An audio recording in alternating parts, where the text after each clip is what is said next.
Today we turn on a new streaming channel in the ALF News and Media platform called United by Black, Powered by All.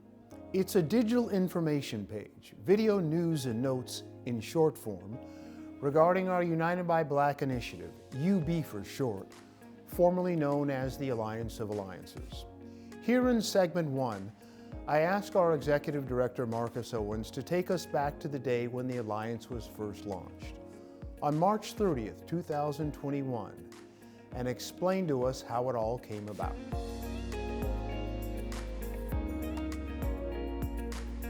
The Alliance of Alliances was an idea. It was all started with the murder of George Floyd and the following unrest in the city of Minneapolis and St. Paul in 2020. 28 CEOs from our largest corporations here in Minnesota signed out on a letter saying that we need to make social change. We need to make a difference for the Black community. And so with that letter, members from the Black fraternity, Omicron Boule, decided to hold them to that. And they started to convene in July of 2020 with Greater MSP and an Itasca project to really think through how can we do different?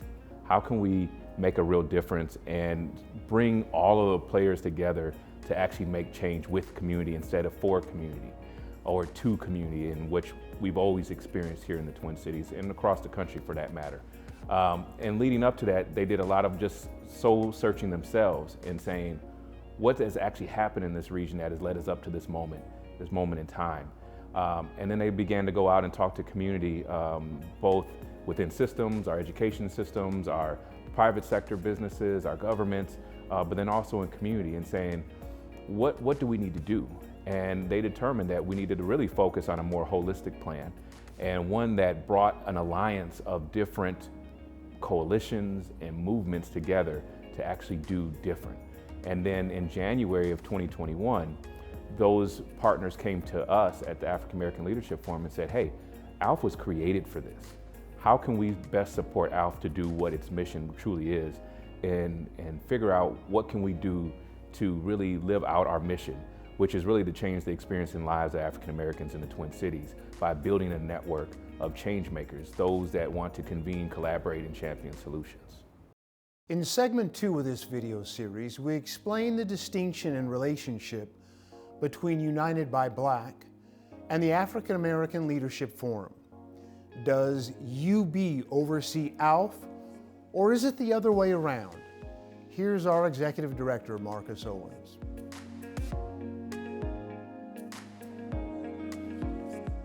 ALF is ALF.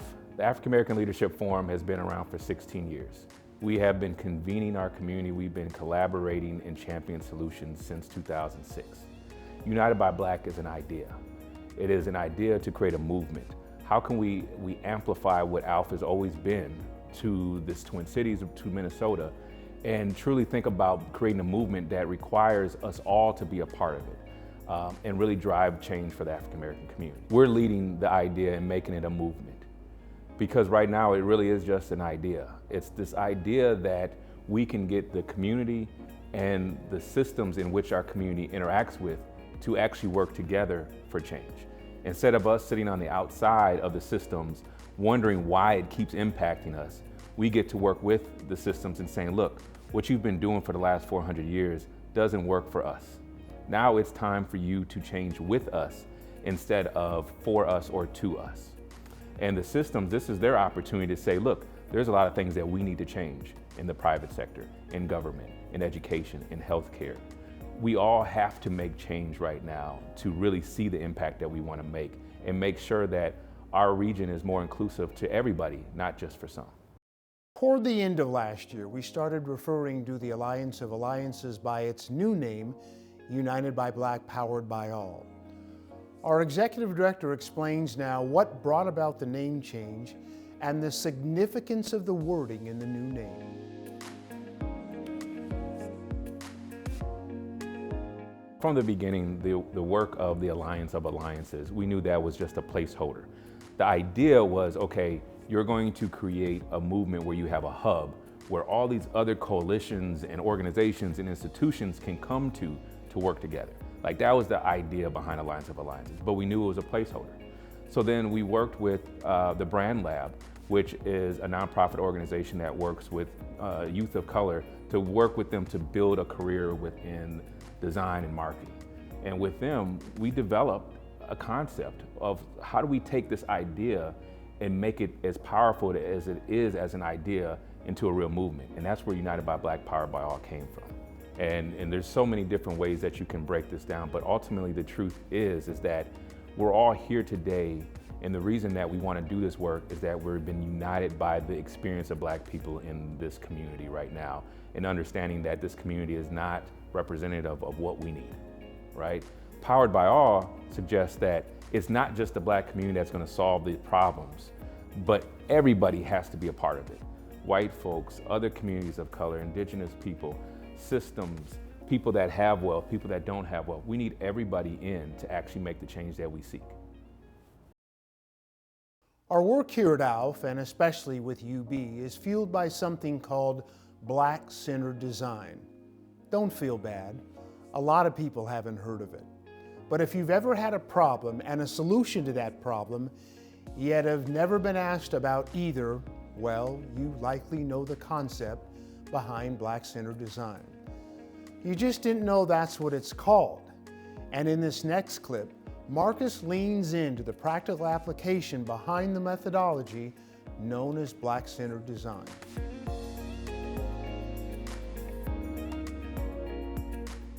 Coming into this organization, into this role, experiencing how our community works together and how systems work with our community was a challenge for me.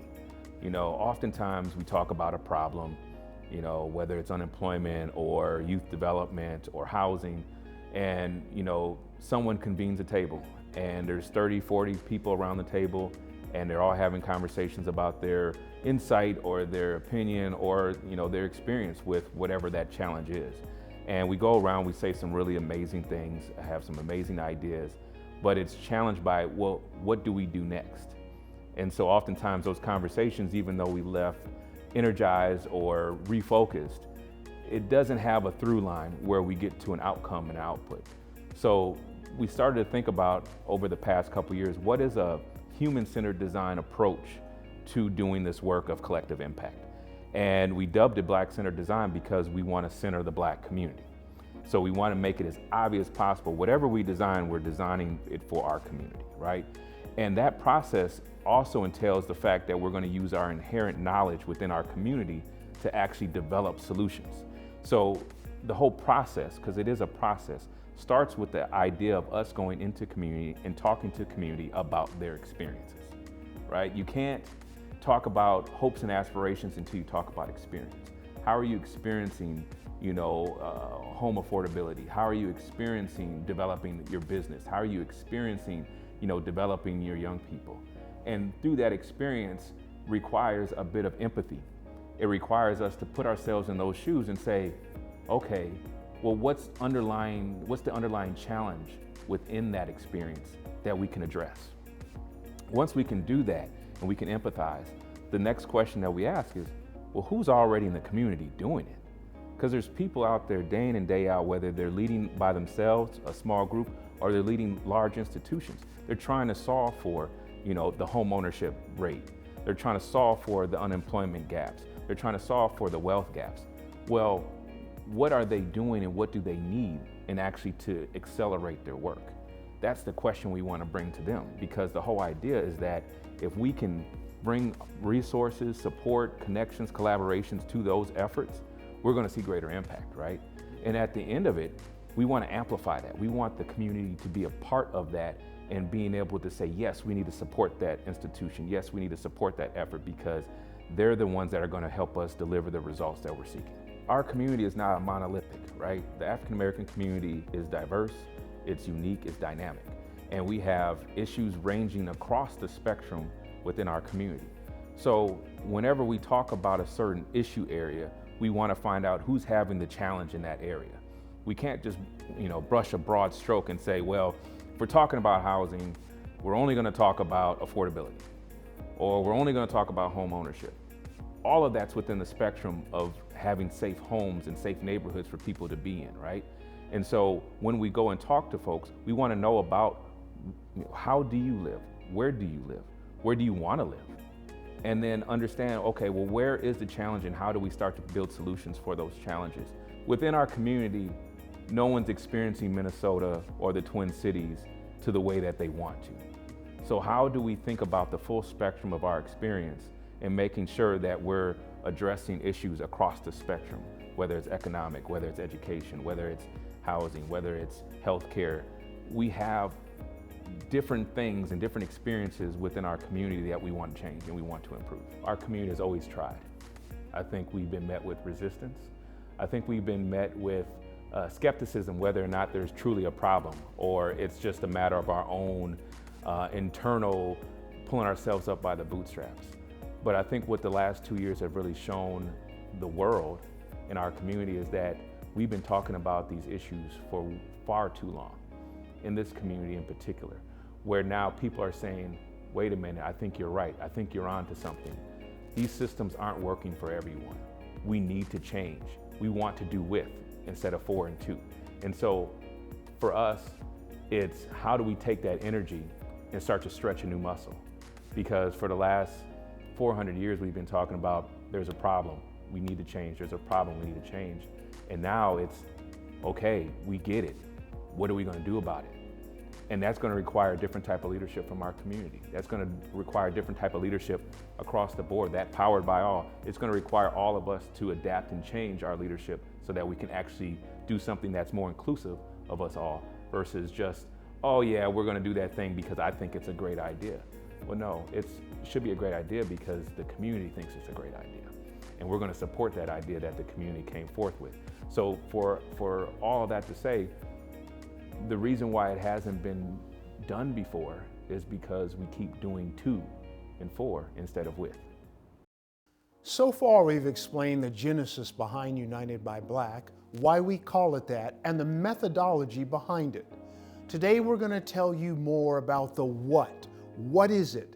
What segments of community deserve the most attention? Before you try to fix something, you have to know exactly what the real problem is to be able to devise solutions on how to properly fix it. Here now again, our Executive Director, Marcus Owens, with what we are focusing on in our initiative called United by Black, Powered by All.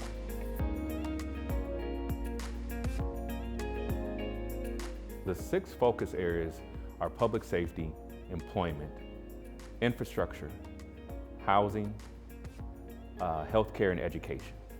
These are big issue areas. These are the big ones. These are the big ones. These are the things that, we always talk about. We talk about disparities, we talk about gaps, and we talk about overall experiences, but they're massive. And we know that over time we have to attack these things, in a segmented way so that we can actually address a specific issue within one of those focus areas. So take employment, for instance. Employment, there's a full spectrum. You have people that are young folks that we need to develop for the workforce for tomorrow.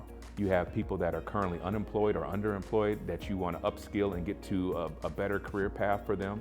And there's also people that have a career, but they're kind of, locked out. They can't get up the ladder or get into the C-suite. So like when you think of that spectrum, we want to understand from community's perspective, where are we at?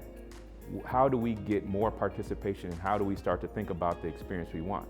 But then for the system side, how do you tell us what your demand is going to be for the workforce so that we can be better prepared from a community's perspective? So when we think about these issues, we're going to have to break them down to what success looks like and for who is that success for. It's not enough to say we want to attack the unemployment gap or the unemployment rate. Well, there's a lot that's happening in that rate. There's a lot of people that aren't even working today because they've been locked out after the pandemic. So how do we get to the perspective of the who we want to impact before we get to the what we're going to impact? And that's going to be the challenge with each one of these focus areas. And what you'll see is that over this year, we'll create a baseline. These are the general measurements. These are the general things that people talk about as it relates to one of those 6 areas. If it's housing, okay, what is affordability? Defining that. What is the home ownership rate? Do we want to increase that? What about neighborhoods? How do we develop neighborhoods? So just in housing, like, okay, there's a baseline that when everyone's talking about housing, this is what they're talking about. But then ultimately it's going to the community and saying, all right, well, who's experiencing this? And let's talk about the narrative, what's happening in the home ownership rate. Where is there the bottleneck? Is it, there's a lot of people that are sitting on the sideline and they're not sure because they don't have enough history or enough experience with buying a home in their family. And we need to help them out and build better mentorships and better connections so that they can see themselves as homeowners? Or is it because there's not a product out there that can actually meet the needs of our community so that they can buy their first home because they don't have 20% to put down on a house? So there's a lot of dynamics that happen, but it starts with create the baseline and then go and talk to the community about what that baseline means to them and their experience. And you want to do that with all 6 of those areas? Absolutely. You have to do with all 6 of those areas. To me, that's the Black-centered design process. That's how it comes to life, is where you don't just paint a broad brush and just say, we're going to go do a bunch of stuff, but you methodically and systematically create a way to engage community about what it is that they're experiencing and what's happening in their lives, that then you can match up with who has solutions and how do you get people to work together, because now everyone's aligned around what it is that we're going after versus everybody having their own perspective. When we all have our own perspective, we don't work together. But if there's a perspective we can align around, then we can start to see, oh, well, I play this role. Well, I play this role, right? And that's what we need to get to. There's a lot of pressure and a lot of, discussion around things needing to be done today and now, but there's not respect for the fact that these things have been developed over 400 years. This isn't just the problem showed up in May 28th, 2020. It's been around for a while, right? And the fact that everyone had time to sit at home for 6 months, during COVID, to realize that it's been happening for that much time requires us to also recognize that it's going to take us a time to develop a process so that then we all can trust each other and build trust, because that's a thing in our community, both our community trusting us to be the stewards and the navigators of this world as a hub, but then also the systems trusting us to be able to bring the perspective of community. All of that goes together, and it's a change of behavior that we have to create in this entire space. If we don't change the way that we work together, none of this is going to matter at the end of the day. So the hope is that by looking at each one of those issue areas, getting a baseline, bringing perspective in, we can get the Powered by All aligned, the United by Black aligned to where we want to go first, knowing that over time, we're going to have to go to a new place and a new place. As we get smarter, as we work more together, as we make progress, there'll be more to be done. If we could wave a magic wand and fix stuff, we certainly would, but it's not going to happen like that. We understand the urgency. That's why we signed up for this work, wanting to come up with solutions. Here is Marcus Owens with the Perspective Timeline, what's next, and more details about what we're doing right now with United by Black, Powered by All.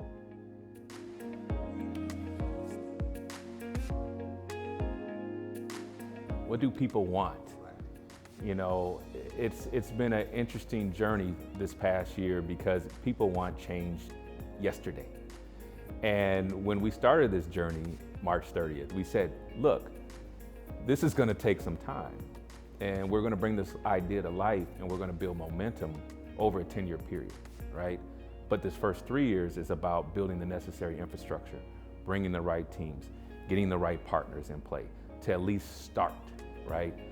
I think this year, what we need to do as an organization, what we need to do as a community, is really listen to what it is that we want from the community. What does the community want to say about the different focus areas that we have, whether it's education, housing, public safety, employment, infrastructure, or healthcare? These are all 6 areas that we want to dive deep into, and we want to have conversations over this next year with community to say, what are you experiencing? What is it that you want?